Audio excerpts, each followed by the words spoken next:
at the time, who is Khomeini to you?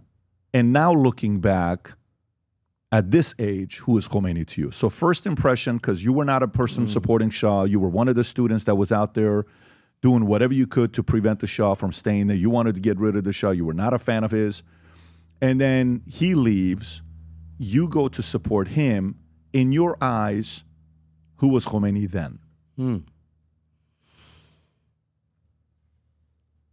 First of all, I was a Muslim, and in Shiism we have source of emulation, a grand Ayatollah that you follow the religious orders from one of the grand Ayatollahs. So I followed Khomeini as a source of emulation. Second, everybody believed, including me, that Khomeini is a man of God. He is very pious. He has been with God and, practiced mysticism. And he's a divine person somehow. Third, I can say that while I was with him in Neufle Chateau, he was very smart. Very smart. In what way? Like when you say very smart? When you talk to him, especially with when you talk about some subjects that are new for somebody, from his questions and understanding and get the idea that you are talking, you find out that how smart is that guy. He was very clever. And first of all, listened very carefully, took his hand, looked down, and listened very carefully to whatever you wanted to talk to him about. And then he asked very good questions and absorbed whatever you said. And he was very decisive. He could make decision just in 10 minutes and stand for that. And in personal relationship, he was very kind.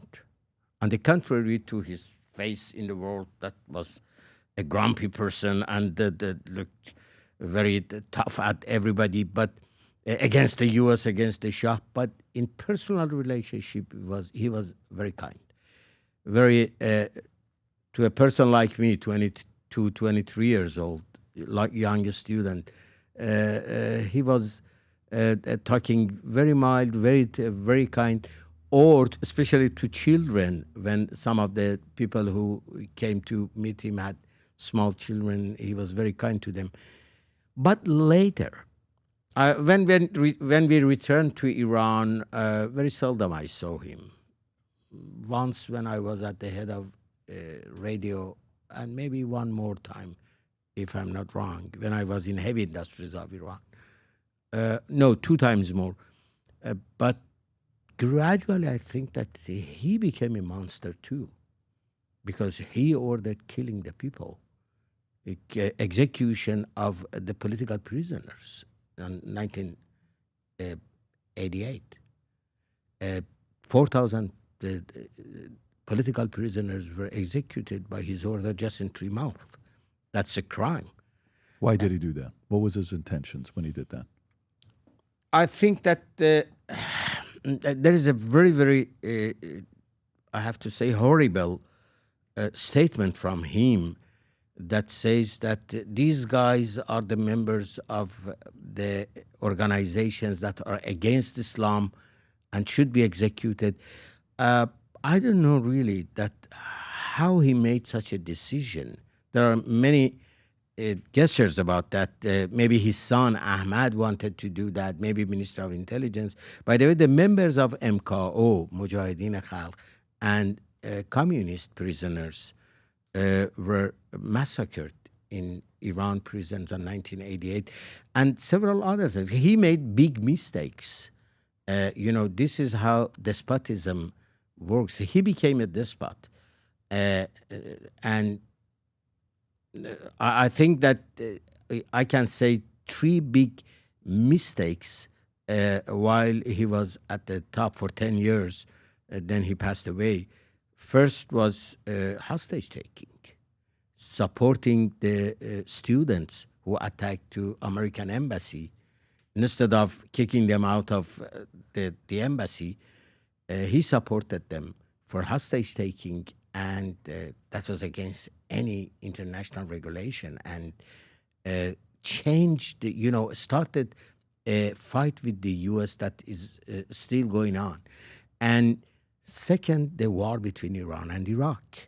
Although Saddam attacked to Iran, but after 1 year and a half, we succeeded to kick his forces out of Iran and liberate our lands. That was the time that he could go for a peace, ceasefire. But he continued the war 6 years and a half more. And we lost 235,000 more lives in the second period of the war. At the first period, we lost about 30,000 lives and we liberated our lands. But at the second part, he continued a useless war. And third is that massacre in prisons and suppressing the opposition very brutally. I can say that leftists of Iran, communists and other leftists and other groups, actually were massacred by the hands of Khomeini and the Islamists who took power. Nowadays, more than ever, the brand you wear reflects and represents who you are. So for us, if you wear a Future Looks Bright hat or a Valuetainment gear, you're telling the world, I'm optimistic, I'm excited about what's going to be happening, but you're a free thinker, you question things, you like debate. And by the way, last year, 120,000 people got a piece of Future Looks Bright gear with Valuetainment.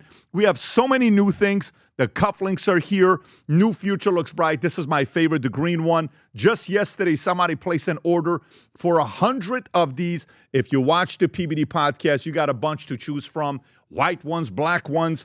If you smoke cigars and you come to our cigar lounge, we have this high quality lighter cutter and a holder for the cigars. We got sweaters with the Valuetainment logo on it. We got mugs. We got a bunch of different things.